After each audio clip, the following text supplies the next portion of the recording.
Hi friends, ఈరోజు తొలి ఏకాదశినే China Ekadashi కూడా అని చెప్పి అంటారు. ఈ చైనా ఏకాదశి అంటే శ్రీ మహావిష్ణువు ఈ రోజు నుంచి 4 నెలల పాటు నిద్రావస్థలోకి వెళ్ళి వచ్చే 4 నెలల తర్వాత వచ్చే వైకుంఠ ఏకాదశి రోజు స్వామివారు నిద్ర మేల్కుంటారు.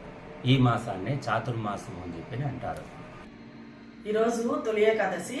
ఈరోజు స్వామివారికి నైవేద్యంగా మామూలు ప్రసాదాలు కాకుండా జొన్నలతో చేసిన పేలాలతో ప్రసాదాలను నివేదంగా పెడతాము. దీనికి జొన్న పేలాలను కానీ, జొన్న ఉండలు కానీ, జొన్నలు బెల్లం కలిపిన పొడిని కానీ ఏదైనా నివేదించవచ్చు. దీనికి కావాల్సిన పదార్థాలు చూపిస్తాను రండి. జొన్నలు, బాదం, గుంటమాడిపప్పు, ఖర్జూరం, ఎండు ఖర్జూరం, బెల్లము, సొర్రగింజలు.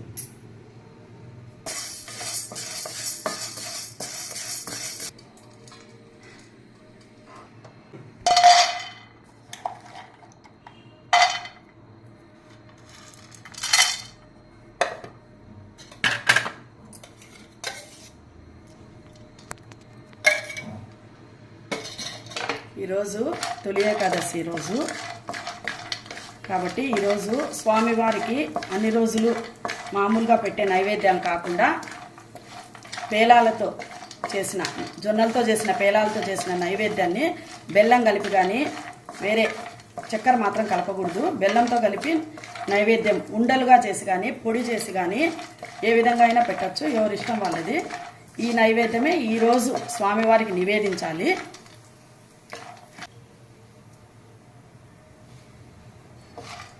ఈరోజు పూర్తి ఉపవాసం ఉండాలి. అలా ఉండలేని వాళ్ళు ఈరోజు పాలు కానీ, పండ్లు కానీ తీసుకొని ఉపవాసం ఉండొచ్చు.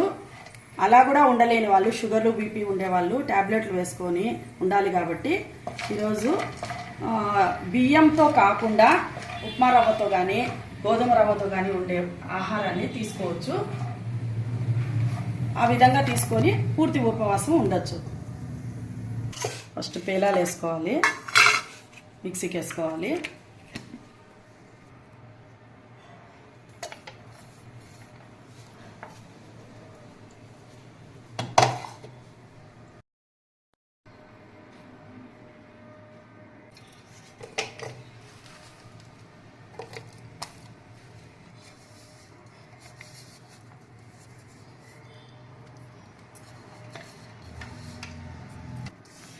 డ్రై ఫ్రూట్స్, పేలాలు పొడి, బెల్లము కలిపి ఈ విధంగా పెట్టుకోవాలి. నెయ్యి కాచుకొని, కొంచెం నెయ్యి వేసుకొని కలుపుకొని ఉండలుగా చేసుకోవాలి. ఈ ఉండలు స్వామివారికి నైవేద్యంగా పెట్టాలి.